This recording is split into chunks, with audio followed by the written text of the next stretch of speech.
Welcome to Necromaniacs podcast, episode number 8. We are back, everybody. After a little bit of a break in January and February, we're back for March in the midst of a snowstorm in New York. And, still deep into the crap weather. But the other day we had a loss in the, I would say, in the Necromaniacs world. Absolutely. The passing of the great Leonard Nimoy at age 83.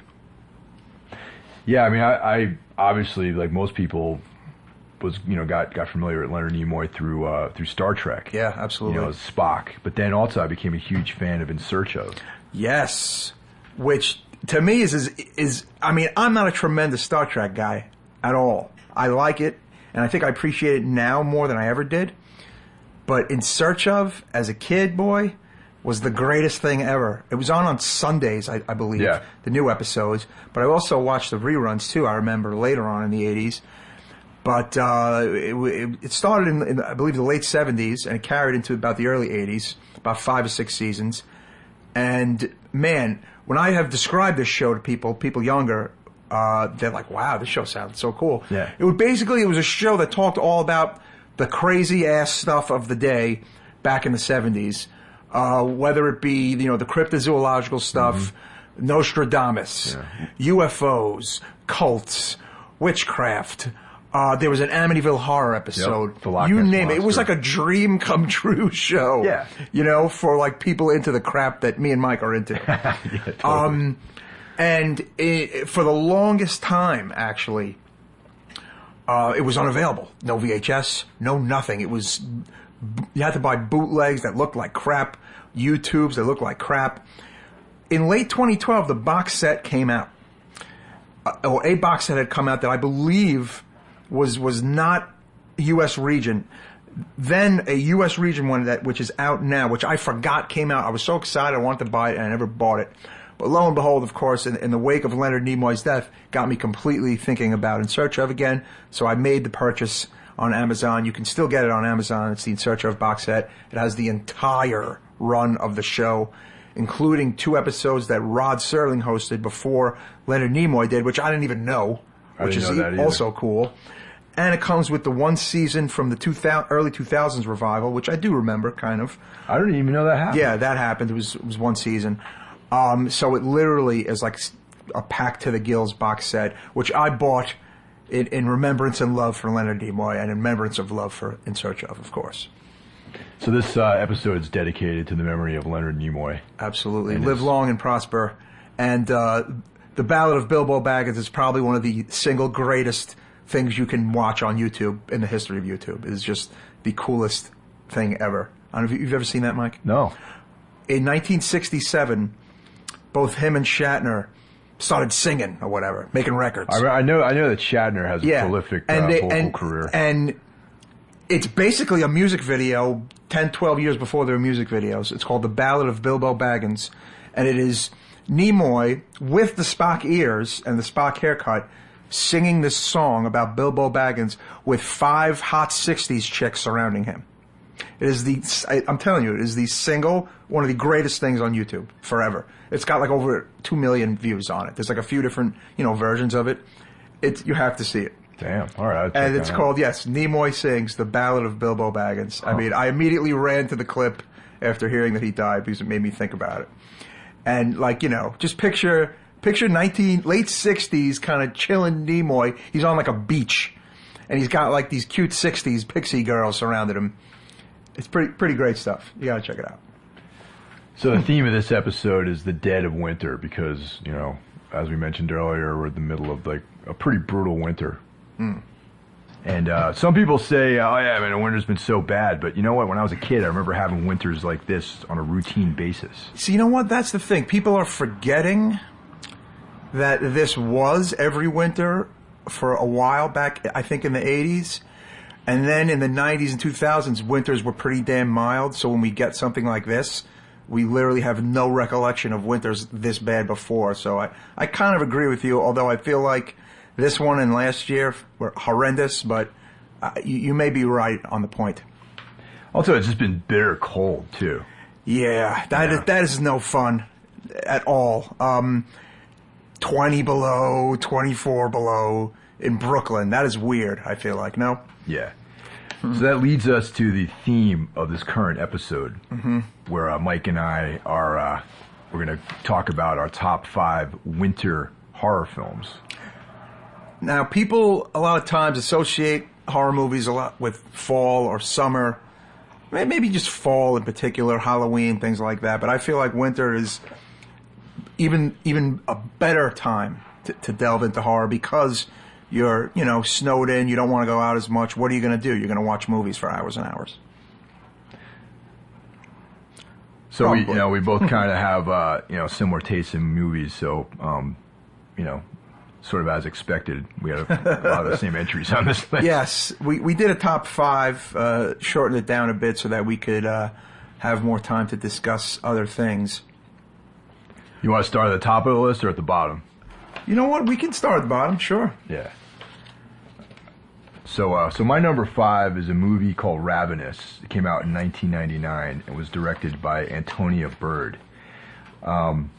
Frankly, I haven't really heard of any. Well, I've researched some of the movies she's done, but I haven't seen any of them. Apparently, It's mostly TV movies, TV shows, and stuff like the Twilight Saga, A Passionate Woman. Not something that's on my bucket list. Not a lot of horror in the canon there, no. Yeah.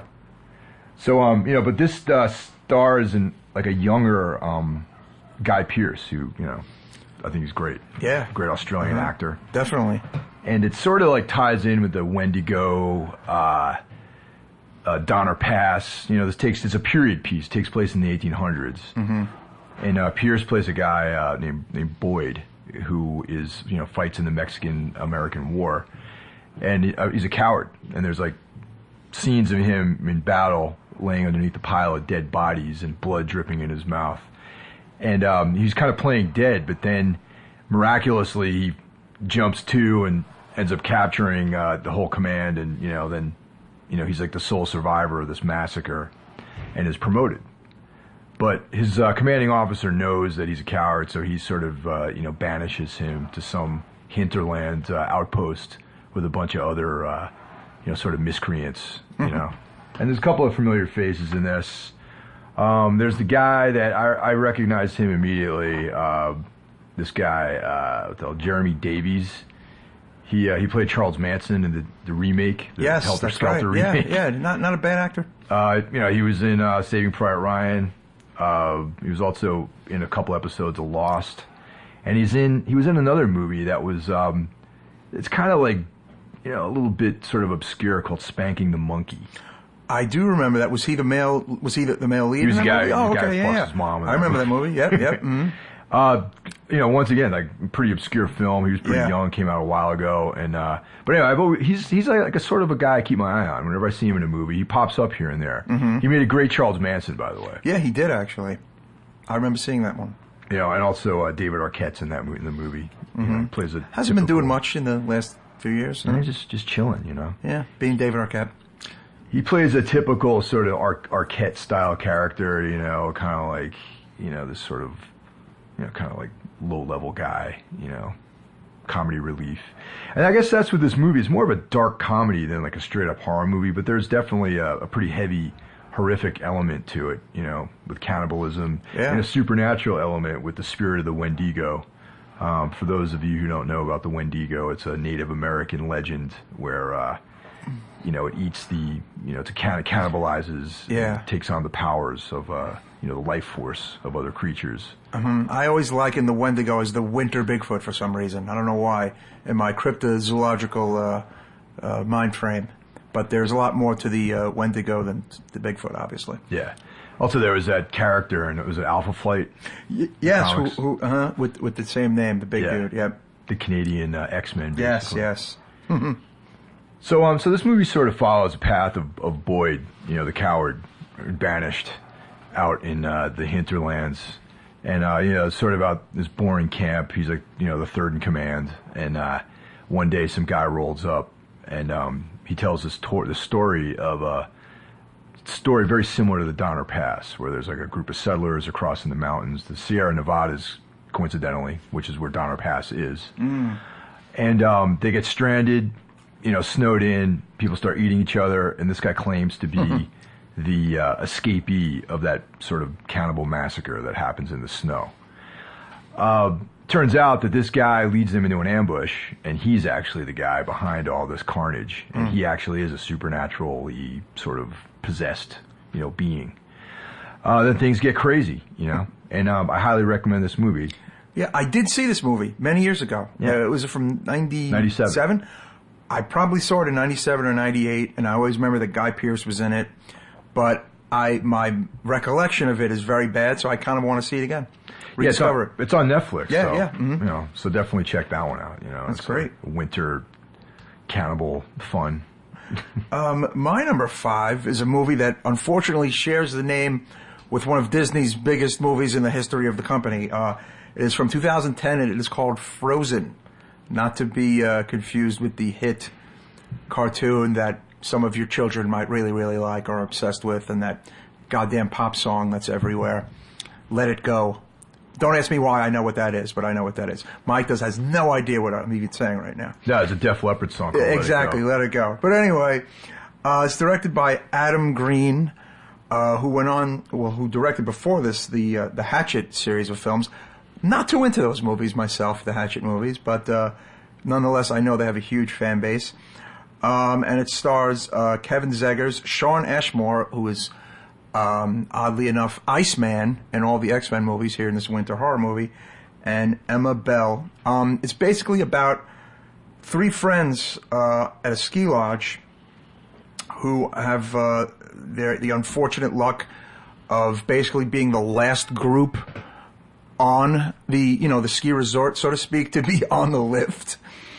And the guy running the lift, I'm just kind of simplifying it as much as I can.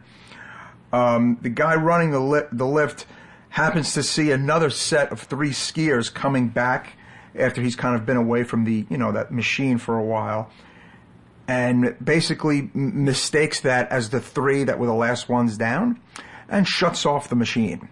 In the middle of winter, high above ground, you have the 3 main characters of the movie stuck on a shut-down ski lift in the dead of winter in the snow, which is basically the crux of the movie. That's brutal. It's a small cast. The crux of the movie is these 3 people on the ski lift. When it came out in 2010, I do remember it. Back then, I used to have a shop, as Mike knows, Brooklyn Monster Factory, and I remember that Anchor Bay was, soliciting for it, and it had a really cool kind of cover on the DVD of like a guy kind of hanging on for his life on like a ski lift. But for whatever reason, I never actually got to see the movie until literally about a month and a half ago, while researching winter horror movies, believe it or not. It premiered, February 5th, 2010. It actually was at Sundance first that year. And, according to Wikipedia, basically, it caused quite a stir with numerous faintings reported from audience members that could not handle the tension of the film. Now, I have to say, there is a lot of tension in the film. It gets very kind of claustrophobic. And, you're definitely kind of drawn in. But I don't know about that whole fainting thing. I think that you must have a very, low tolerance for your horror if you're fainting during this movie. That's a claim that a lot of horror movies use, I know. Who knows how real it is. As far as the other kind of reviews and the word of mouth for it, Rotten Tomatoes, it has a 61% out of 89 critics. They're saying it has the beginnings of an inventive, frightening film, but the script and the cast are not quite strong enough to do it justice. I will say the acting is a bit uneven, but I do feel like the movie itself draws you in, and some of the things that happen throughout the movie are really fucked up. And I kind of don't even want to say what happens in the movie because it's not such a scene film, and I would like people to kind of discover it on its own, It's not a very happy ending for these 3 characters, but there's an incident involving wolves. That's one thing I'll say.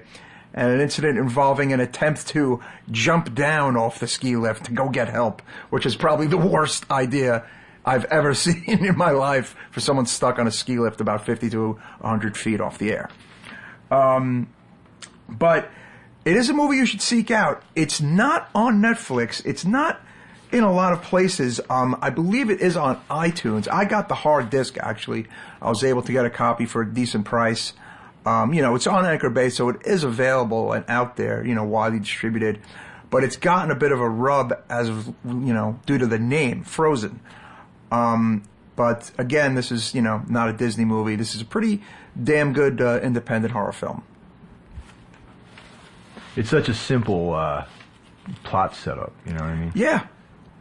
That's the crux of the movie, literally. Yeah. The three of them kind of figuring out what to do, trying not to freak out, not to pass out. There's a whole thing about having to go to the bathroom, and it's just, it gets really tense. You're definitely drawn in. Yeah, whenever it's cold out, I have to pee a lot more. Yes. That's like a big concern as well.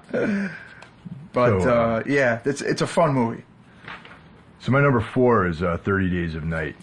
And it's also my number 4, so really? We could kind of do it in conjunction. You want to do the technical stuff, like... I didn't have the technical stuff handy for this one. All right. So it came out in 2007. It was directed by David Slade. You might know him from Hard Candy. A great movie, actually. The Twilight Saga. I made a mistake, actually. Antonia Bird did not have anything to do with the Twilight Saga. She had to do with the Village TV series. Okay. Another thing I haven't seen. David Slade did indeed direct Twilight Eclipse. Yeah. And also Hannibal TV series. Mm-hmm. Which that's on my list of things to see. Because I heard from you, I think, that it was awesome. I saw season 1 and most of season 2, and I kind of punched out, but I will say what I did see, I did enjoy, and I think you would enjoy it. And the story is based on the comic by Steve Niles. The comic was published Fantastic by IDW. Comic book, yes. That's why I saw the movie, because I originally read the comic back in the late 90s when it came out. Stars Josh Hartnett, who I've always been sort of a fan of his. He seems like a likable... He plays like a good likable guy. Yeah. And he plays Eben Olsen, who's like the main character. Danny Houston plays Marlowe, the head vampire. And... if you're watching American Horror Story, Danny Houston is also in the last couple of seasons of American Horror Story. Yeah, awesome. He's great. I love him. So this movie in particular takes place in Alaska. It has that sort of isolation vibe. The movie starts the last day of sunlight before Alaska is plunged into 30 days of endless darkness. A genius concept for a vampire movie or book. Yeah, it's brilliant, know. And a lot of people didn't really like this movie. I always, whenever I bring it up in certain circles, people are like, yeah, I don't really care for it. But I like it mainly because I love the comic book. I like Steve Niles. Yeah. And also, that's how I want to see vampires. A very brutal portrayal of vampires. No elegance. No beauty, just very violent and scary and creepy. Yeah, and you want to know more about the backstory on the vampires too. That's the thing that's cool about it. It's they're clearly another species. They speak their own language. Yes, they do have their own language. Yep. And even as I watched this, and even as I read the comic, I was years ago, I was my mind was racing about oh yeah, maybe this is some ancient civilization that existed before some apocalypse, and they were, I made up my own storyline around where the vampires came from and who they are, because there's also references to, turning other people and there not being original vampires and all this other stuff. Right. It's an interesting concept. It's a really cool concept, and I love when movies when they do that, when they just kind of tickle your imagination but they don't tell you exactly what's going on. But yeah, great vampires, brutal, relentless, and it's sort of like an unsung film for the reason that a lot of people seem not to be into it. Absolutely. I forgot this was from Ghost House, which is Sam Raimi and Tappert from the Evil Dead guys, and I also forgot that this was actually quite a hit. The budget was $30 million. It made over $102 million at the box office. Oh, great. So it did very well. Good. But you're right. I have figured, I have not figured, but it seems that people are kind of iffy about this movie for whatever reason. So that's why I almost feel like it's great for, another review in the winter time. Yeah. Obviously. Especially if you're living in New York and you're you're under the brutal weather here. Yeah. It's like a perfect movie. I rewatched it over the weekend, when it was about 2 degrees out. And, it was nice. But yeah, it's because I know when it did come out in 2007, just because I'm always sort of reluctant to embrace a lot of horror comic. Like superhero films are cool, like when they make movies out of them. But like when there's the horror element, like Swamp Thing or something like that, I always feel like they drop the ball on the horror comics. Yeah, like case in point, I feel like the Hellblazer TV series, Constantine, is not as nearly as good as the comic. It doesn't even come anywhere close to it, to the point that it's kind of, I'm almost upset that it's even on the air. But I know what you're saying. But this was not an example of that. This was an example of something I thought that translated very well into a movie, and that I thought they did a great job with the graphic novel and the original material. And I love the vampires, man. Yeah. Just, like, these are creepy, like they look like if like the bad seeds were vampires, these sort of black coats and white collared shirts, like emerging from the darkness, sort of really cool. Just brutal. But yeah, they're like my favorite vampires. I'm not a big vampire fan in general. Bram Stoker's Dracula obviously is a classic. And you also mentioned a movie called The Habit, which I need to see, which is a vampire film. Yes. But I am a big vampire guy. I mean, Bram Stoker's Dracula, last year's Kiss of the Vampire. I try to give every vampire movie a shot, or at least one solid viewing. But no, 30 Days of Night I always liked, and now I kind of want to give it another viewing, just to kind of pay attention to some of the things about, like you were saying, the origin of the vampire characters in there. Absolutely. Yeah, because like they're speaking some ancient language, and then there's also some statement in the movie about how they spent thousands of years convincing humans that they didn't exist, and that's why they had to annihilate that entire town. Because if somebody escaped and they said, there's vampires in Antarctica, they would blow their whole spot, So, yeah, just that kind of thing is always something I'm interested in, I mean, I'm like a big conspiracy theory fan, like the reptilian overlords and all this other stuff. So that stuff's always like, if it has something about hidden knowledge or something like that, I'm into it right away. So yeah, that had enough of that element in it to make me interested in it. Cool. My number 3 is something that's only on my list, and it's Misery from 1990, based on the Stephen King film directed by Rob Reiner, Meathead from All in the Family, no less. Released on September 30th, 1990. I remember going to see it in the theater. November 30th, 1990. I remember it was a huge movie. I remember it was a very big deal, and people were interested to see what Rob Reiner was going to do, with this very popular like horror novel from Stephen King. And Kathy Bates won a damn Oscar for it, which is surprising because no one really wins Oscars for horror movies all that much. But to some people, Misery isn't really a horror movie. To me, it is, but I could see how some people would say it's like a psychological thriller, quote unquote. But to me, it is a horror film. Anyway, the rough plot summary is best-selling novelist Paul Sheldon, played by the amazing James Caan of the Godfather fame, is on his way home from his Colorado hideaway after completing his latest book when he crashes his car in a freak blizzard. He's critically injured, but is rescued by former nurse Annie Wilkes, Kathy Bates, of course, who is an obsessed, quote-unquote, #1 fan, who takes her back to his house and basically, back to her house, and basically doesn't let him leave. Keeps him there permanently. I always thought that the tension in this movie was great, and I always thought that Kathy Bates was super believable as a psychotic, obsessed fan. And I feel like there's not a lot of movies that feature kind of like the psychotic woman anymore in the mainstream of films. I feel like this was kind of going on more in the early 90s, late 80s, Hand That Rocks the Cradle kind of thing. And I feel like Hollywood kind of doesn't really touch that anymore until very recently. I don't know if you saw Gone Girl.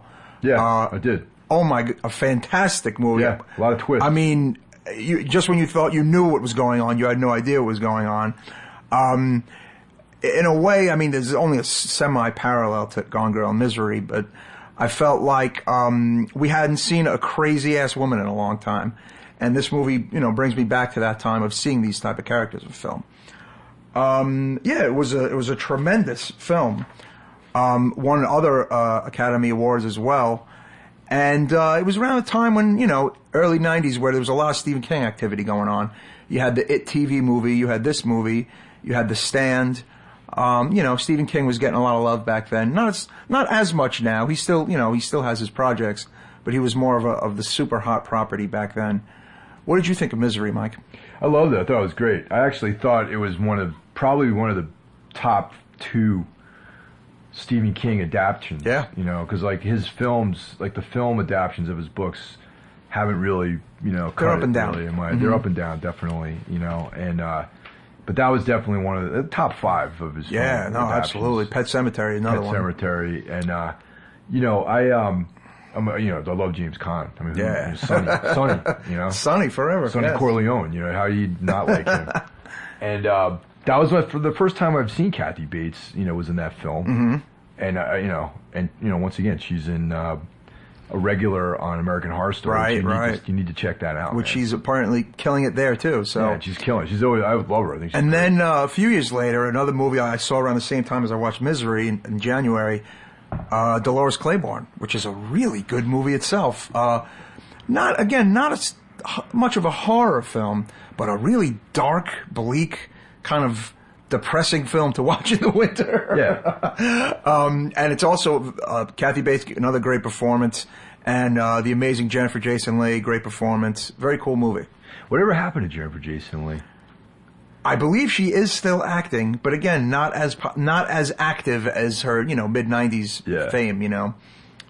Whenever I think of 2 movies when I think of Jennifer Jason Leigh. 3 movies. Okay. Last Exit to Brooklyn. Yes. Great. Tra La La. She played, my God. Brutal movie. Yeah. The book is even more brutal. Like the actual book source material. Right. Existenz. Yes. Underrated film. Yes. Great movie.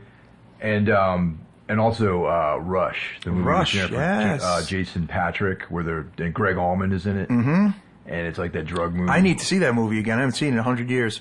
Yeah, Jason Patrick rules. That's a guy who kind of fades in and out. And I'm going to add a few more Jennifer Jason Leigh loves.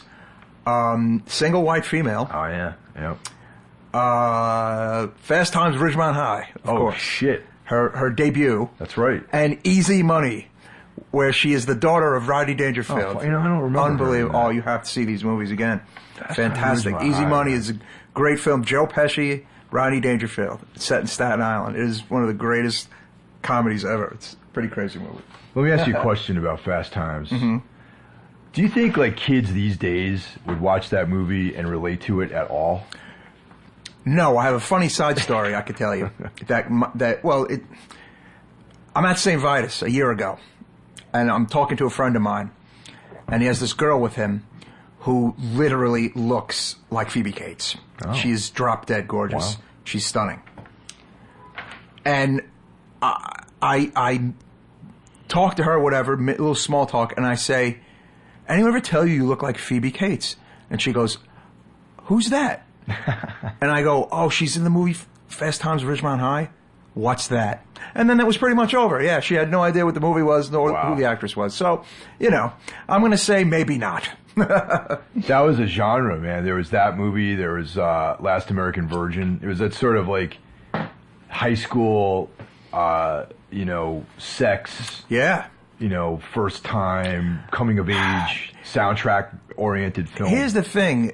The last attempt at that, and it did okay, was the American Pie era. Those movies were fun, but they were not music-based. No. And I don't even know how much... I mean, they resonated in the pop culture of the day, definitely. But I don't know if, say, even a 17 to 19-year-old of now gives a rat's ass about that movie. So it's kind of interesting. I feel like they would get a kick out of some of Fast Times at Ridgemont High. Mm-hmm. Right. But the overall kind of like vibe of it, you know what I'm saying, might be relate lost. to it. Yes, could not be related. No. Scalping tickets and... Scalping tickets, you know, I mean, I almost feel like a lot of kids today don't even have jobs, so even the working thing, I don't even know if they can relate to that. So who knows, man? I mean, maybe the only thing they could relate to is the sex. That's probably maybe the only thing. Maybe. I kind of think like, you know, like your parents, like our parents, when you would watch like American Graffiti, you know, and our parents would relate to the 50s. Right. You know, because there's movies, you know, those movies had like, you know, the music they listened to and situations they were familiar with. In some ways, I feel like Fast Times at Ridgemont High and like the, you know, 16 Candles and all that stuff. It's kind of like guys like our age, you know, people our age. That's like our American Graffiti now. In a way, yes. I mean, I'm a little younger than you, and I was not even in high school during Fast Times or Pretty in Pink or 16 Candles. But I will say this. That was my impression of high school then. That is what I thought high school was like. Yeah. And I was kind of sorely disappointed in a way. I went to high school from 87 to 91. If anything, I caught the ass end of that vibe. You know what I'm saying? Right. A little bit in 87, 88, whatever. But I do think every era's has its movies. You know what I'm saying? And has its movies that kind of define its era. And I'm wondering what a teenager today thinks about certain movies like that, and would maybe think it is a movie that's like, oh my God, I love this movie and I'm obsessed with this movie. Who knows? I have an idea of what movie would encapsulate the sort of young people's experience of this day and age. And it was a movie that you told me about called Megan is Missing. Oh, yes. Yeah. I don't think I'm over that movie, to be honest. I'm still really not over that movie. Yeah. The gist of that movie is, it's, you know, the concept is that it was put together on like, you know, cell phone movies and videos and selfies and kind of woven together with, you know, news footage, and had a sort of found footage vibe to it. It was basically about some girl who was like abducted by some guy out, you know, and there's like some brutality in there that I cannot. Yeah. It felt so real, man. And here's the thing, it looks like it was made for like $20, but that adds to the almost the real, like, I don't know, like the vibe of it in a way, right? Like it just, oh yeah, it seems like a PSA made by a highly disturbed director is basically kind of what it comes across as. Yeah. And here's a very funny post on IMDb. I was nearly fired from my job because of this movie. I mean, because he was so affected by it, he couldn't sleep and he was late, apparently. Yeah. But the thing is, yeah, it's oh, man, check this movie out. Megan is Missing. It was on Netflix, and it is rightfully taken off Netflix. Yeah, I can't believe this movie was on Netflix. Right. And it's one of the movies where what you don't see is as effective as what you do see in the movie. But you see But you some do very see quite a disturbing bit, stuff. yes. Like the last 20 minutes of that film, it comes at you quickly. It's like the next scene you see just is like, it gives me chills when I hear Yeah, the guy's talking about the final 22 minutes. There's one scene that's a little before that where they flash the girl's face where she has the thing in her mouth on the screen. Yeah. And it literally was like you could torture, you know, the people in Guantanamo Bay with this picture of this girl. Yeah. It literally messes you up. Yeah, I almost tapped out at that point. Oh, yeah, brutal. But yeah, it was, that's what I think of young people. I think that's what they're into. When I think about, like, you know, like people, like, you know, stalking each other on, you know, chat rooms. And True. Taking selfies and, And raping and murdering bullying each people other. to death. Yeah, bullying people to death. Yes. You know, and then you know, it's not too far removed from reality too. I mean, there was that thing out in Ohio where those kids like raped some girl and like, you know, tweeted about it, and it's brutal. It's brutal stuff. But that's the American Graffiti of 21st It's the century. feel-good hot teen movie. Is that what you're saying? No. Yeah. But I mean, wow. See, it's funny. We get all this out of talking about Stephen King. That's how great Stephen King is, you know? But, yeah, Misery, watch it again while the winter is still kicking in. It's a great movie. It's the isolation there, great mood, you know, great performances. Very cool movie, obviously. So my number 3 is the amazing Let the Right One In. Which is my number 2. That's the, you know, of course, the Swedish version. The original, yes. The original version. 2008, Tomas Alfredson screenplay by based on the novel by John Ajvide. And he also had a hand in writing the screenplay as well. So I read the book too. The book I didn't read the book. I 500 always wanted to read it. pages Yeah. and it's just the book and the movie are great, just as two separate works. I think they're awesome. But once again, it's basically a vampire movie. It tells a story of two kids. Oscar, this sort of outsider, outcast, young, picked on, bullied sort of kid, who becomes friends with Ely, who we think initially is a girl. Yes, all intents and purposes, looks like a girl, appears to be a girl. And her quote unquote guardian, this sketchy dude Hacken. Yes, who's a pedophile himself. Yeah. And is basically throughout the vampire movie lore, there's always a helper. There's always somebody who's a familiar. Kind of a familiar, exactly. Yeah, it's like Renfield or and something. This is the familiar of the movie, correct. Yeah, so basically he goes out and does all the dirty work in this film. He goes out, finds these people, kills them, bleeds them out, and and that's how this whole thing goes down. And but Ely, she's like, it's actually played by a young girl, Kare Hedebrandt. Amazing job. I'm sorry, that's Oscar. Oh. These Swedish names, man. So Ely's played Lena by Linderson. Yeah, Lena Lee Anderson. Yep. And Lena Lee Anderson plays Ely, and she becomes really good friends with Oscar, and him being a sort of outcast, and her as well being an outcast because she's a vampire. They become fast friends, and this sort of young, innocent love affair develops, except that we learn that Ely's actually probably hundreds of years old. Yes. And was turned into a vampire when she was a young child, and originally, is actually a boy. Yeah. And do they really get into that? In the book, they spend a lot of time on I understand there is a bigger backstory, but isn't it because of the fact something with her age and when she was turned, she's kind of sexless in a way? Definitely. Although born a boy, yeah, was turned at such a young age that it kind of rendered, him to, what I'm saying, to be kind of like not even have a sexuality or sex. Well, in the book, he was castrated and brutalized, and it was pretty graphic about what happened to Ely. But the other cool thing about both, the book and this movie and its remake, they take place in the early 80s. And as a child, like in the early 80s, which I was, I felt that they nailed it. Both movies, I thought, actually nailed it. There's just something about it, something about the looks and the clothing and just the hairstyles, and I thought they did a very good job of emulating the early 80s. And it just, the way the movie looks great too. It's shot really well. It's like very dark, and it feels like the dead of winter. Yeah. Everything feels still and cold and quiet, and it takes place in Sweden. The true north. Yeah. And having been in Sweden in wintertime, it felt pretty accurate to what Sweden's like in the middle of the winter. Awesome. I love this movie. Again, some people weren't too big on the remake. I enjoyed the remake as well, but this is the superior film.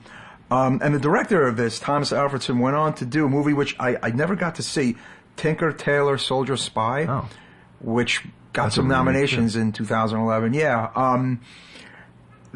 I feel like this is will go down as one of the greats of the 2000s, definitely. Yeah, clearly, yeah. It's already looked upon as this classic movie. I don't really feel like it should have been remade, and we can. There's some stuff we're going to talk about later in the show about remakes, but the remake came out like on the heels of the release of the European version of it, and I just think that it's sort of.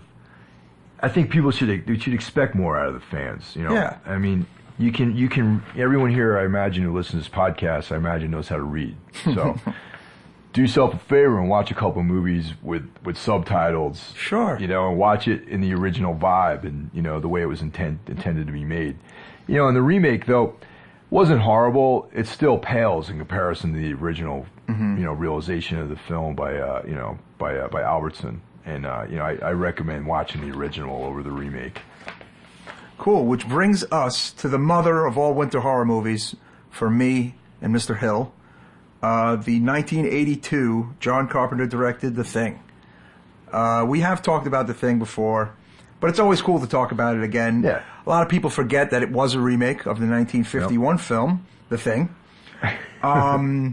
It had its own prequel in 2011 with the same title yet again, a film which I enjoyed, actually. And it's a weird history about the 1982 Thing. It came out in June of 1982, which in of itself was something that John Carpenter wasn't really too happy about, apparently, back in the day. And it came out the same day as Blade Runner in 1982. Wow, okay. It debuted at number 8 on the same weekend in 82, and Blade Runner came in at number 2. It was kind of like doomed to begin with. They didn't know what to do with this movie, actually.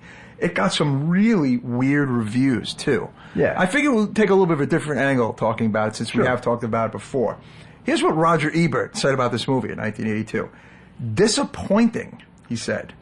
He called it a great barf bag movie. Wow, sometimes Roger Ebert said some dumb crap, didn't he? Could that be because of the sort of intense special effects, maybe? Ahead of its time, intense special effects.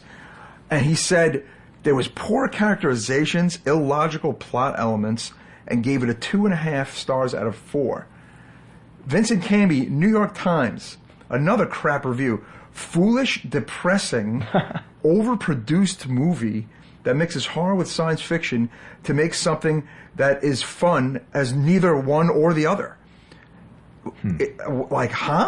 Wow. And Time Magazine gave Rob Bottin some props.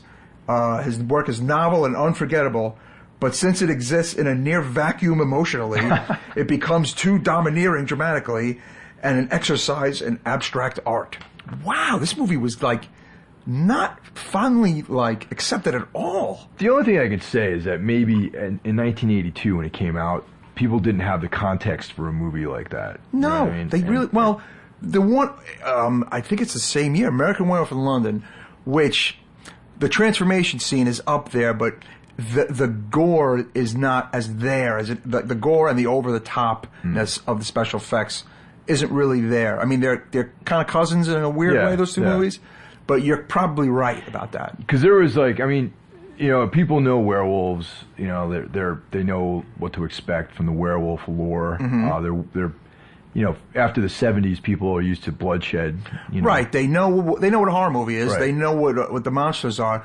But the Thing... Yeah, the Thing was like some nightmare world. What is it? What the hell is it? Yeah. What is this? It's a monster? It's not a monster I can relate to. I've never seen this monster before. Yeah. What is going on? Yeah. And there's a lot of just scenes like when they're giving CPR to that guy and his chest opens up and bites the guy's arms off. Yeah, I mean... And no one's seen that in movies No. Yeah. That's the only thing I can say is that at the time it was such an unusual film that people didn't know how to classify it. Here's another cool little thing.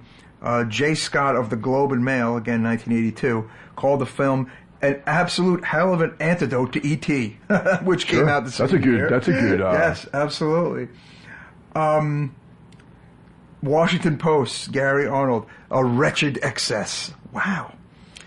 And Newsweek, there's a big difference between shock effects and suspense, and in sacrificing everything at the altar of gore, Carpenter sabotages the drama. The Thing is so single-mindedly determined to keep you awake that it almost puts you to sleep.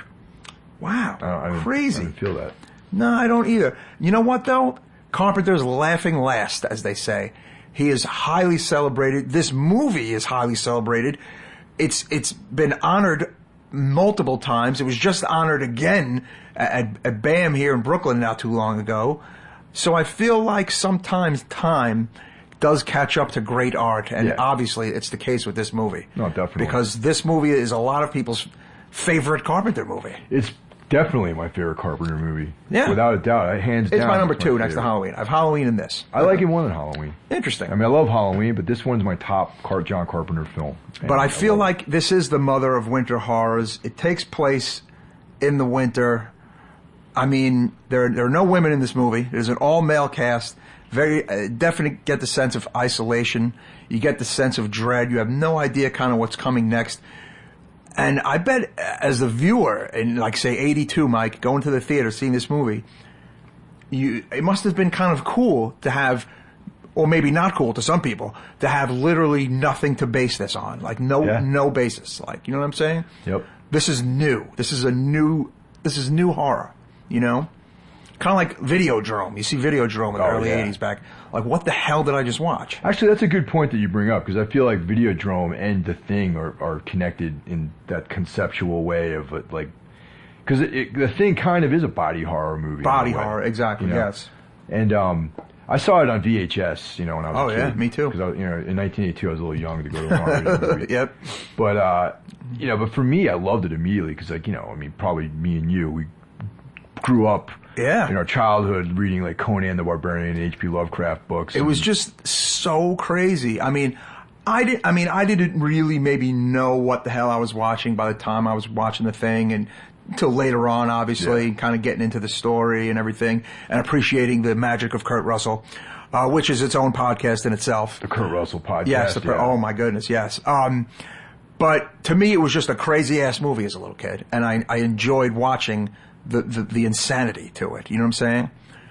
But if you're one of the 5 people who've never seen this movie, you really need to see this movie. And watching it in winter is probably the best time to watch it. Although any time to watch it is good, if you ask me. Oh, yeah, definitely. I regularly watch it. Oh, and as musicians, this one was not scored by Carpenter. It was scored by Morricone. Yep. Ennio Morricone, yeah. He always loved his music, John Carpenter, and he was finally able to get him for this movie. But I've learned over the years that some people are iffy for some reason on some of this soundtrack, or would have preferred that Carpenter did it himself. I don't know. People are weird, but I think it's awesome that this is the one Morricone Carpenter connection. This movie, I think it's great. I love Ennio Morricone and John Carpenter. Yeah, totally. Their scores are both brilliant. And we have to give a plug to the new John Carpenter album that came out in January. Oh yeah, I just picked that one up too. It's literally his first standalone album. It's the first album he's ever made. None of these songs are connected to any movies. It's all original music with him and his son, and it's very cool. Lost Themes. Yes, it's called Lost Themes. It's on vinyl and CD. The vinyl's beautiful. Gatefold, comes with a digital download. I got it, of course. Very cool stuff. So we're up to number 2 now? Well, no, that was we had the same number 2 and the same number 1. Oh, yeah. Let the Right One In at 2 and Thing at 1. I have The Shining. Oh, I'm sorry. Sorry, yes. Yeah. So, The Shining, once again, how much more can be said about The Shining? 1980, Stanley Kubrick. Stars Jack Nicholson as Jack Torrance, Shelley Duvall as Wendy Torrance, Scatman Crothers as Dick Halloran. Awesome in that movie. And some little kid as Danny some little kid. Torrance. Yes. So the thing is, once again, another Stephen King adaptation. And this is my number 1. This is my favorite. I know that Stephen King hates this, but yes, he does. Yes. For me, definitely The Shining is my favorite Stephen King adaptation movie. And also a great soundtrack, too. Oh, very cool soundtrack by Wendy Carlos, formerly Walter Carlos. Yes, he went through a bit of a change. It's a true story. I have a bootleg of the soundtrack CD that I got at Chiller, and it's the best $10 I spent. Very cool. Now, wasn't there, didn't Stephen King write sort of a sequel to this about Danny Torrance when he grew up? I read it last year. Yeah. It's called Dr. Sleep. It is a sequel. Very cool book. I recommend it to you, Mike. It is about Danny Torrance in his late 30s, early 40s, and what's going on in his life. He's had The Shining with him all this time. He had become an alcoholic like his father. He gone through a lot of ups and downs. His mom died. He's drifted through jobs in life. And he connects with a very young girl with a similar power, and who has this group of people called the True Knot that are going after her, and they kind of collect and kill these people with shining-like powers all over the country. It's a cool book. It's called Dr. Sleep. Yeah, I want to definitely read that one. I have it on my iPad, actually. I read it. It's very cool. Yeah, check it out. I recommend it to anybody who was a Shining fan. You get to catch up with Danny Lloyd in the present day. It's very cool. One of the things that about that movie in particular is like when I saw it when I was very young, and as I got older, I picked up more on the subtle hints of Jack Nicholson's character being an alcoholic, number one, and also being kind of a piece of shit to his family. Yes. That's one of the things that Stephen King, one of the many things that he didn't like. He felt that right off the bat, you thought Jack Nicholson was insane. Whereas in the book, Jack Torrance starts out as a very normal guy, actually, and he's a teacher, and he's, he happens to be an alcoholic, but he's not psychotic. And Stephen King didn't like that. I don't know. He thought that was like, there was nothing leading up to, like, you already sense there's something wrong with this guy right away. But yeah, there are some subtle nuances. I mean, the way he treats his wife and the way he talks to his wife, and the backstory that is touched upon, how he hurt Danny's shoulder or arm, which is in way more detail in the book and stuff like that. I mean, but the cool thing about the movie is what we don't know and what we're never told and what we're left to make up throughout our lives of this movie. Whereas, was he seeing all this? Yeah. Was it all in his head? What happened? What didn't happen? To me, that makes for, the coolness of the movie, Yeah, that's just like good filmmaking, you know what I'm saying? Like the way that subtle sort of vibe gets put out there. And I think it's way more interesting that Jack is like a flawed character. Like he's a guy of sort of like a low vibration, you know what I mean? And but that makes him receptive. His sort of low vibration and like poor character makes him like open to being, potentially possessed by some other, entity or whatever the hell. Like once again, we don't even really know what happened to him. Like he just went crazy, he saw everything, or was he actually being guided down this path, So, I just think that's interesting. I think the subtlety of that I thought was cool. Oh, totally, yeah. But, I mean, basically, you can't really go wrong with any of these movies, in my opinion, for winter horror films. The Thing, Shining, Misery, Let the Right One In, Ravenous, Frozen, 30 Days of Night, and I believe I just mentioned all of them. Yeah? Yes. We had a couple runners-up, too, I think. Yeah. For me, it was Dead Snow 2. Not so much Dead Snow 1. I saw both of them, obviously, but the first one didn't grab me. The second one I thought was a lot more fun. It was like a lot more engaging, and yes, it wasn't, it was cool. A lot of people have been talking about Dead Snow in the past few months and the sequel on Facebook and whatnot, and a lot of people really loved it. I wasn't as floored by the first one. I just thought it was a little silly, and I don't know, Norwegian horror apparently might not be a big forte, but but I did feel like the second one had more to it and more to enjoy, and I enjoyed the Nazis versus Germans, and I also enjoyed the even more over-the-top special effects and craziness that went into part 2 that might not have been in part 1. These movies, they're more fun. There's nothing scary whatsoever about Dead Snow 1 and 2. Excuse me, sorry about that. They are horror movies, don't get me wrong. Yeah. But you're not scared in any instance, I felt like, in these movies. I mean, I wasn't. But it is an enjoyable horror. The only thing, and it's going to be a spoiler, so if you haven't seen Dead Snow 2, close your ears or do something else right now. But at the end of Dead Snow 2, when he resurrects his girlfriend, okay, there's a scene where they're either A, having sex in the back of the car. That's what I got out of it. Or B, she's eating him. Ah, okay, you're not sure. Okay, that's cool. Like at first I'm like, oh, it must be, he's having sex with her. But then I'm like, hold on a second. When the credits started rolling, I was like, did she attack him and kill him? I immediately just went to sex, probably.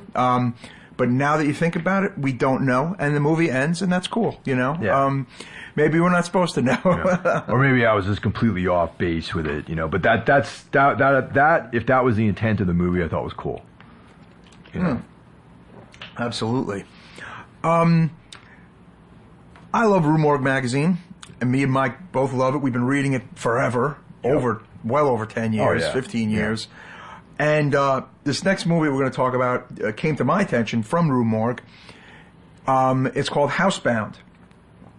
And it is a New Zealand horror film that is, again, it's getting really a lot of press lately. I've seen a lot of people on like the Facebook horror groups talk about it, and, you know, horror message boards and the like. And I think it's for good reason. Some people I've learned they're not as floored by this movie as others. Some people found it a little boring. But I thought this was a really cool movie. It's a horror comedy. I normally don't really like horror comedies, to be completely honest. To me, I like Return of the Living Dead, and for some reason people call American Werewolf in London a horror comedy. I don't even really get that much myself, but maybe that's another one I like, and maybe the original Fright Night, which I could see as a horror comedy. I do like that movie a lot. Other than that, I really have no use for horror comedies. But we touched a little bit, I'm just going to divulge just a little, about remakes. Yeah. This movie just came out in January in America. It came out in New Zealand in March, and it screened at South by Southwest early this year before it got the U.S. distribution and U.S. release. And it is already apparently going to be remade by New Line Cinema, a movie that has come out 60-something days ago in America. And again, this movie is in New Zealand. They speak English in New Zealand. There are no subtitles. Yep. This movie is in English with actors speaking in the English language. And I feel like, let a movie breathe a little before you're going to remake a movie. No, I mean, let it reach who it needs to reach, and let it have its life before your crappy American version comes along and steals its thunder. That's the point I'm trying to make. Yeah, I have a big issue with these remakes. I mean, another one of my favorite movies, Martyrs, is being remade, or it's done already, you were saying. It's very fastly done, apparently. Yeah. And if you've listened to the podcast and you've seen the movie, it's not a remake movie. No. You're not supposed to remake that movie. No. I'm sorry. It is a very bleak, dark, fairly disgusting horror movie. Yeah. French film that I see no reason to touch that movie whatsoever. I see very little marketable qualities of that film in America whatsoever. I see a hell of a lot more marketable qualities in Housebound, let's be honest. Yeah, because it's a lighthearted sort of thing, you know. And the story is interesting. Yeah. But what makes me feel that way about it is the damn original version. You know what I'm saying? Is the real version. Like, why not just everybody enjoy this great movie from another country? Like, you know what I'm saying? Yeah. Well, I think probably a better way of handling it is what they did with Shaun of the Dead. You know, how Shaun of the Dead was a British film, but then it got, instead of remaking Shaun of the Dead, which is probably what they would have done if that movie came out later, they just they gave it a proper US release in the U.S. and it got a lot of press behind it, and it got a good push, and it's Shaun of the Dead is like sort of an iconic movie at this point. Absolutely. This didn't really get much of a U.S. release. It got U.S. DVD Blu-ray. Came out in the beginning of January, and it is on Netflix now. Initially, it was only on iTunes and Amazon. That's where I watched it, on Amazon. I watched it in January, and it's just amazing how sometimes word of mouth moves with horror, really. And honestly, I'm going to put it on being on the covers of magazines like Rue Morgue. Oh yeah. That dictates a lot. If you're on the cover of that magazine, and you're not an American movie, you're going to get a lot of attention up the ass by Americans. Well, that's exactly how like a few years ago there was that explosion of French films. Martyrs, Inside.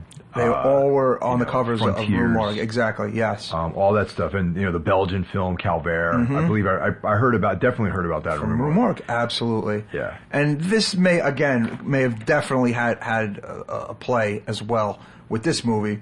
It's funny because Rue Morgue doesn't do anything in February. They do a January-February issue.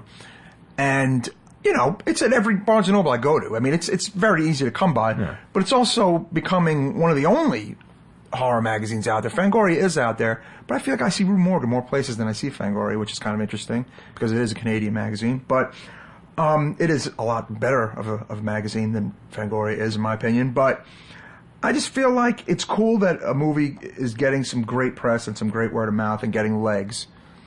But like I said, along comes the U.S. movie machine to shove their hand in and pull a movie out. I mean, who knows? Maybe it'll be a great movie. But you know what? Like I said, I just feel like let a movie breathe and have a life. It just seems like a waste of resources to retell something that's almost, is virtually a brand new film. Yeah, that's the thing. The cool thing about this movie, it mixes like a ghost story, a murder mystery, a comedy, and even a little bit of a family drama to it in a way, because of the dynamic of the daughter and the mother and like the stepfather, And someone even likened it to almost like remember People Under the Stairs? Oh yeah, great. That definitely made for a little TV, bit, right? No, that was in theaters, like 90, 91. Wasn't a big hit, but it was kind of similar story, a little bit, to this movie.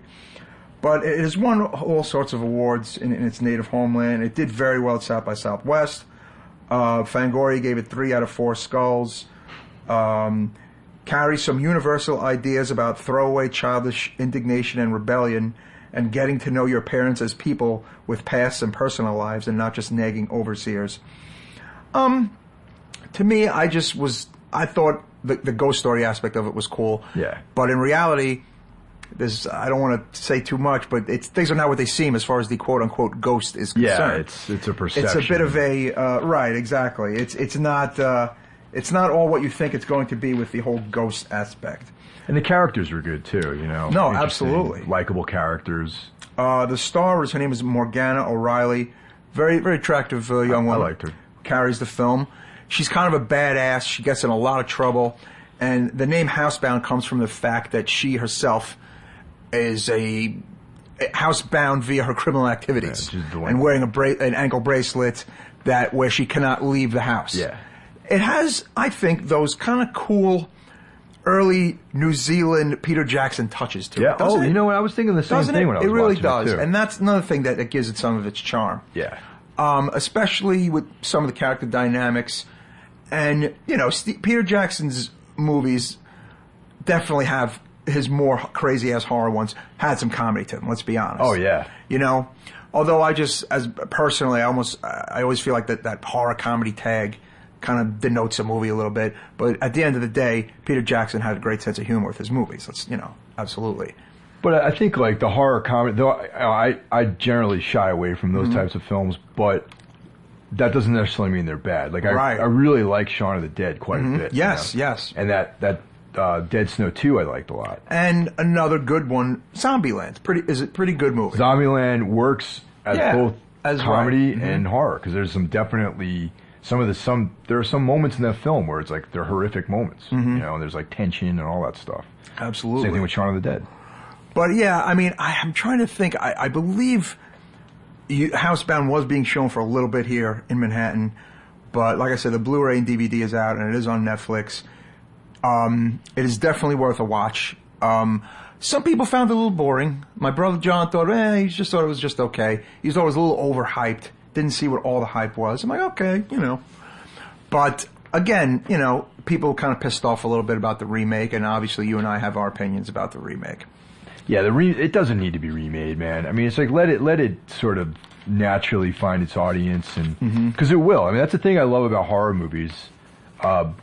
Even if they're not huge successes right off the bat, they sort of leech their way into like the fans. Yeah, absolutely. And things they don't have to have like a huge opening day or whatever, opening week. It's like it's more about like especially the films that you and I like. A lot of the times they don't even get legit releases. They just sort of appear for a week and they disappear. Then you find out about it and you download it or you watch it on iTunes or buy the Blu-ray or whatever. And that's really what the sort of the way that you consume all this stuff is through those means. So I mean, it's like it's almost like it's taken that away from this film. Yeah. By remaking it so quickly and putting it out probably it's going to probably be in like all theaters. You know? It'll be a major movie, I bet. I would imagine. Or like I had said before the show started, sometimes some of these remakes get just shoved out, like they don't get any kind of treatment. They get just pushed out on DVD, and it's like, oh look, here it is, and you find it however, and you know. But this one, I think more likely to be probably something with a big push. One of the most insulting remakes, though, is the Quarantine remake of Wreck, the Spanish film. Yes. I'm not mad at the remake of Quarantine. I think it's okay, but you know, in watching the extras on the DVD and everything, the guy doesn't even talk about the original film. About Wreck? Mm. And I'm like, you made a scene, basically a scene for scene cover of a song. It's like covering like a Misfits song and being like, oh, I wrote, you know, not mentioning that Glenn Danzig this is this great wrote song it, I wrote. Right, exactly. Check this out. Check out this recording of a song that's me singing. Oh my And it's God. like, but you fail to mention that Glenn Danzig wrote the lyrics and, you know, and the music. And so that's how I feel about the Quarantine. That's what some people said about Ty West, The Sacrament, that he was passing this off as this original idea, when in reality, it has really been done about 2-3 times already. Yeah, and especially in the, you know, Ty West is a horror filmmaker, Mm-hmm. and that concept is nothing new. And you know, fans of the genre have seen those films. Yeah, and you need to like come correct with that, you know, totally. and just give credit where it's due, you know.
So have you seen anything that you like lately?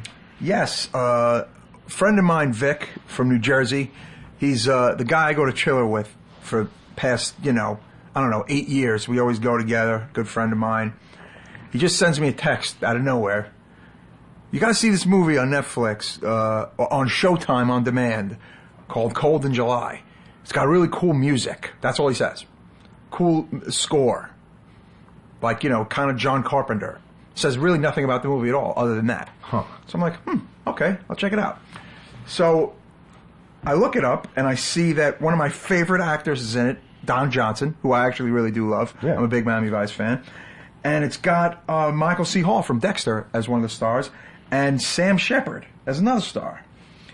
And then I do a little more digging, and it's directed by Jim Mickle, who directed We Are What We Are, one of the best horror movies I thought of last year.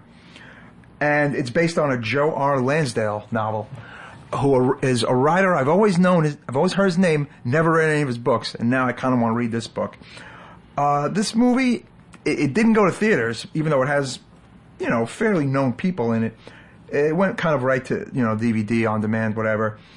It's kind of a southern noir revenge movie set in like 1989. Oh, cool. I love stuff in the 80s. Yes. And it came out in January of last year. It was at Sundance. And like I said, I'm very surprised it didn't get any kind of like theatrical release or anything. It doesn't look like a ton was spent on it, but I mean, it is a cool movie nonetheless. Very small budget, estimated, just $2-3 million movie or whatever. It came out on home video in September of 2014. Michael C. Hall is a young guy with his wife who kind of gets caught up by this like local kind of town psychotic. And basically, one night someone has broken into his house, and he wakes up, and it's like an intruder with, his face covered, whatever, and he kills the man in his house, right? And he doesn't get any kind of legal trouble because the man was in his house, and, it's in the South, and, they have their intruder, you can shoot whoever comes in your house kind of laws kind of thing going on. You know what I'm saying? Protect yourself kind of thing. But what happens is the relative, the father of the man he kills, is kind of coming looking for revenge. It's got a little bit of that movie. What's that movie with De Niro, which was the remake from the early 90s? Oh, Cape Fear. Yes. Yeah. Definitely starts out with a little bit of that vibe going on to it. Okay. As the movie progresses, you learn that the man that Michael C. Hall killed at his house is not the guy's son. It's got a little bit of a twist to it. Oh. This is where Don Johnson enters the picture. Don Johnson is like a private investigator, and it deals with like a lot of kind of, southern town corruption and things not really being what they seem. But throughout the movie, there is a very cool kind of John Carpenter-y synth score to it, which is, and some people thought it was kind of almost out of place. I actually thought it was kind of lended to making the movie a little cooler, It's supposed to be 1989. There's definitely some mullets in it and some 1989 clothes. And one of the other cool things about it is the usage of a White Lion song, which was big in the summer of '89, called "Wait." Oh, yeah. I actually liked White Lion as one of my hair metal bands, that I actually thought was pretty cool. So it was kind of weird to see one of their songs in a movie. It's used twice in the movie, at the end, and then at a very kind of sketchy scene in the middle. But I don't want to say too much about it because it has a few twists and turns to it, and it's worth seeing on your own. But it does mix. It kind of mixes genres, and that's where it kind of like lost some people, Like I'll read some of the reviews. It was like pulpy neo-noir that goes gleefully haywire. Then the Los Angeles Times wrote that it grabs you from the first moments and rarely loses hold to the last drop. Slant Magazine, very compulsively watchable. But AV Club gave it a B-, that it thrillingly shuffles genres before settling on a dumb one. That's the thing. I feel like maybe the book is kind of a mix of styles and stories, and that kind of bleeds through into this movie because it goes from noir to like drama to mystery to revenge, like, you know what I'm saying? But to me, if you like all that crap already, that may not be such a bad thing. I like all that stuff. Right, exactly. Don Johnson has a really cool role in this movie and does a great job. Probably one of the most underused and underrated actors ever, in my opinion. But the thing is, there's a really kind of dark, shady, like True Detective-y element to it, actually, that I think is very cool, that deals with, like, human trafficking of, like, underage immigrant girls. Like, there's some shady, like, found footage stuff in there, and there's some shady, like, like you find out what some of these guys have really done that are in law enforcement, and you know what I'm saying? It's just some dark shit in it too that makes it even cooler. But it's called Cold in July. It's on Showtime on demand. Yeah, I just thought it was a cool movie. You know, it's not a horror movie, but it's definitely a revenge dark movie that I think is up the alley of people that might be listening. Now, do you recommend that, like, as a purchase or? You know what? The thing is, if you have Showtime, you can watch for free. It's not on Netflix right now. If you can get the disc for a decent price, I would say yes. It is worth a purchase, in my opinion, if you can get it at a decent price. If you can get it on Amazon or iTunes for rental, absolutely go for it, Because I don't have Showtime. Oh, okay, exactly. Yesterday, Mike, I just now got cable. Oh, that's awesome. You know what I mean? And it's like the first time in my adult life that I've been an adult for a long time. Yes. I've actually had cable TV in my apartment here. Well, there's a cool channel called Me TV, and the other night they were showing Hammer films. They showed Brides of Dracula the other night, so you can see cool crap like that now on television. That's on cable? Yeah, Me TV. They show old Batman reruns. What Wonder Woman reruns. I have Time Warner. It's on Time Warner. I'm just not sure of the channel, but it's called Me TV. It's got a lot of like Hogan's Heroes and like a lot of 60s and 70s stuff. You get to see how devastatingly hot Linda Carter was every day. Like Wonder Woman's on like every day. It's pretty cool. Yeah, she's pretty amazing. Else, oh yeah, ridiculous. Yeah, I got a package with HBO. Like I got a phone. I got a landline now. Oh, very cool. DVR. No, I mean, there's great stuff on HBO. There's great stuff on cable, so congratulations. What about Epix? Epix? I think my brother has Epix. I don't have Epix. I just have Showtime and HBO proper. I don't have Cinemax. I do not have Epix. Epix has all the Marvel movies. Oh, really? Yeah. Okay. Showtime, HBO have none of those movies. So they threw that in as like you get that cool. with everything. So I got this cool package. It wasn't without some drama though that you have to deal with these cable companies sometimes. Yeah. But you know what, man? We're in a golden age of television, and I think we have been for the last 5-7 years at least.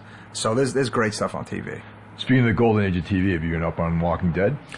Yes, but not Sundays. Okay. I might try to watch Sundays tonight. Yeah. But this second half season, all the episodes have been good. Mm-hmm. No episodes of The Boring Dead have been on. Yeah. It has been very good Walking Dead. No, I'm into it. It's sort of there was a lull, and now it's back full force. No, I am digging this season. I just have not watched the new episode, which I heard is another banger. So, a movie that I saw recently was Nightcrawler.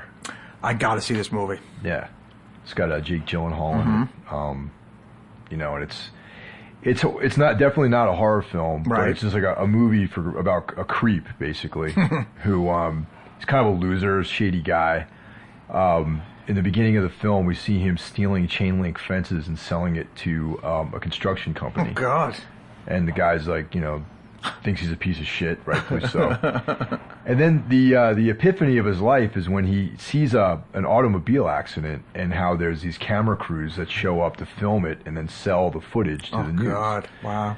So that gives him an idea to start filming, to get a police scanner and sort of chase down these crimes. Wow. Or not crimes, but accidents, and it turns into like a couple of crimes. Mm-hmm. And it's a super dark movie.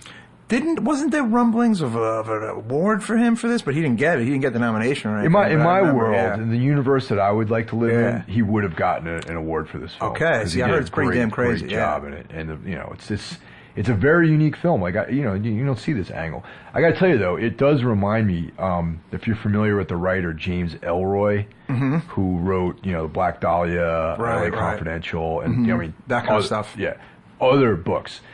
What reminds me of it. It's not so much that this is like a James Ellroy style crime movie, but Ellroy, and I read his biography a number of years ago called My Dark Places, and he talks about, when he was writing in the early part of his life, he would chase police cars to the scene of a crime. And it has that vibe to it. That's of like cool. this sort of very driven person, very motivated, but clearly, there's some sociopathic tendencies that this guy has. Similar to James Ellroy. I think James Ellroy is a brilliant writer, he's successful, but I think that deep down there's like a sociopathic side to that guy. And that's why I love him. I love his writing. Cool. Know? But yeah, that's another film that I just watched that just a few days ago. It was great. Yeah, I want to see that movie. I mean, so like he's the Nightcrawler, right? Like he's like that's who they're referring to. Yes. It's like this creature not creature, not literally, but like he's kind of prowling the streets for like, the footage and whatnot, and gotcha, like a shady guy. Yeah, and Bill Paxton has a small part in it, and I always love Bill Paxton. So you mentioned that you recently saw Tusk. Yes, I finally saw Tusk about 3 weeks ago, and I'm still not over it. This movie fucked me up, man. I have to say, like, I was not prepared for this movie. I did very little, pre-research. I knew it was horror-esque. I knew it was a crazy movie. I knew there was something crazy in the movie, and I knew it had to do with a walrus to an extent, but I didn't know what exactly was going to happen in the movie, which was great to watch this movie and not know what's going to happen. Yeah. I was shocked. I've never seen Red State, so I have never known this newer Kevin Smith with his darker side. So to see this movie and not even having seen Red State made this movie even more kind of like a crazy for me. Like I just couldn't believe that this came from the mind of Kevin Smith. I couldn't believe it. Like, wow. Like, I would never have guessed in a million years if someone gave me a piece of paper, his 5 directors who directed this movie, and Kevin Smith was one of them, he would not have been within the first 3 choices of people who directed the movie. But now, in hindsight, I see his touches a little bit here and there. I do. In the dialogue is where I really kind of see it. But man, this was such a un-Kevin Smith film, I feel like. But I think that's what he wanted to do. And the mission is accomplished. You know what I'm saying? I mean, I can basically now see him tackling another horror movie if he liked, another bizarre kind of movie if he liked. You know what I'm saying? Definitely. And that to me is a sign of a good director. I mean, if all you're known for is like, these kind of goofy comedies or like these, culty 90s movies, whatever, people would lump him in with, he probably wanted to stretch his wings, and he definitely stretched his wings, and I think he did a great job. Yeah, I'm a fan of his podcast. I listen to it pretty regularly, and so I was in on the whole development of the movie. Wow. Like I knew about, it's not based on a true story, but right. the story started as something that came to his attention with a gag that this British guy put out there, and so yeah, it was sort of developed from this thing that actually happened in real life. It was a joke, but wow. Sort of put out there, and then he just kind of took that kernel of an idea and like ran with it. One thing I've read and found is that suppose some people feel like because he's become a way bigger pothead in the last couple of years. Well, he didn't smoke weed for most of his life, and that in the last until few his like late 30s apparently. Yeah. That all the weed has made him have these different types of thoughts and different ideas. I mean, who knows if that's true? I can see that. It could be, right? I mean, it could be, but that's some people's school of thought. Like he now is open to things that he never probably would have been dreamed of making movies about. I like Kevin Smith. I think he's a funny guy, but I'm 50-50 with his movies, honestly.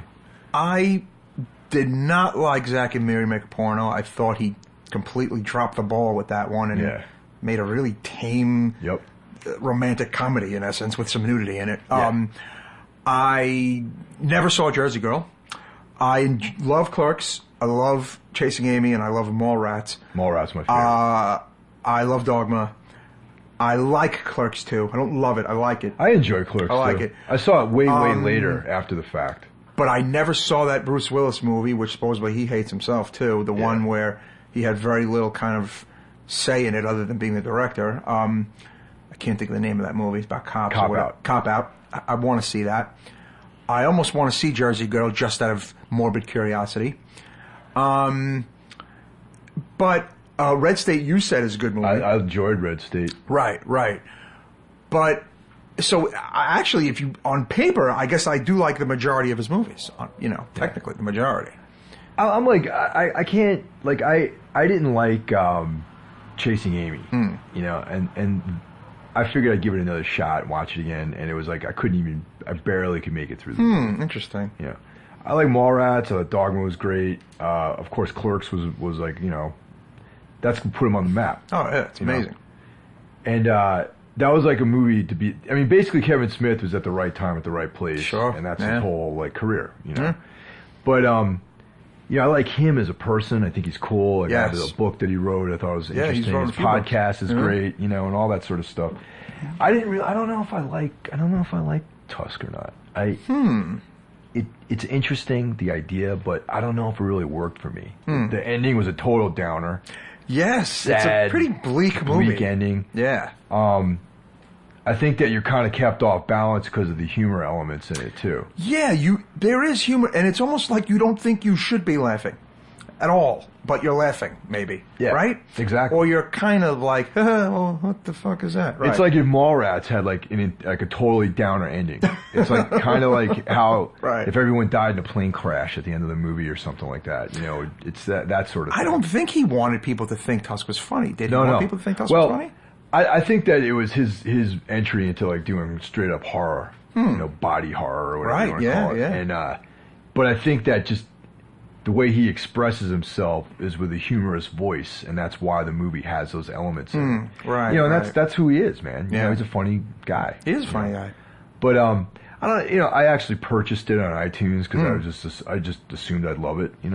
But I just I probably I don't know if I'll watch it again. I'm just deeply disturbed by some of the imagery and like the face, his face. Like I can't. It's creepy. I recommend it. I mean, if it shows up on Netflix or something like that, check it out. If you have Netflix or rental, some streaming system that's out there, if it's available, check it out. But it's definitely not.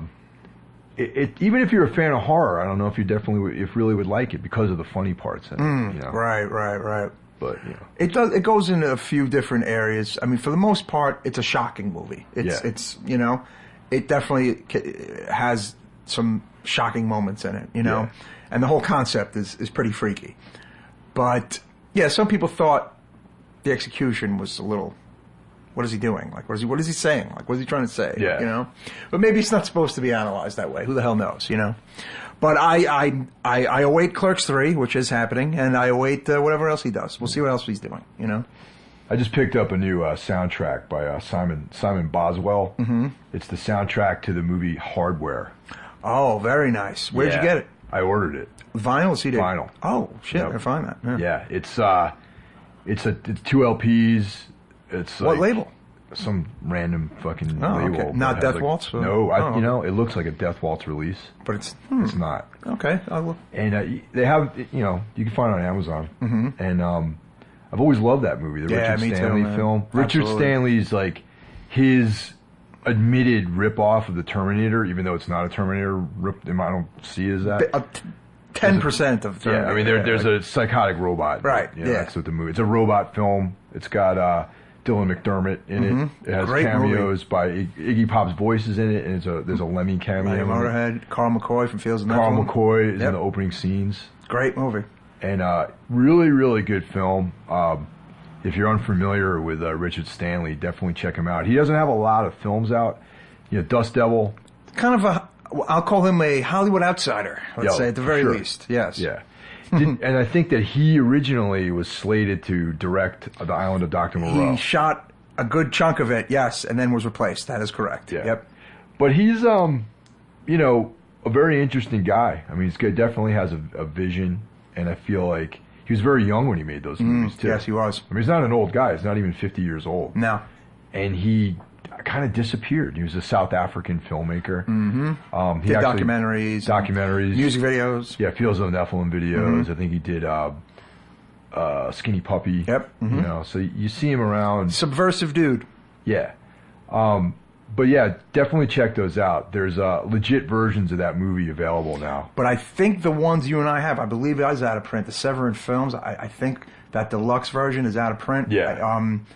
But it's worth the buy. It's a great movie. But the soundtrack, though, man, it's like definitely if you're a fan of like that John Carpenter synthy stuff, or it's like that. It's very ambient, very atmospheric, and it's something that like.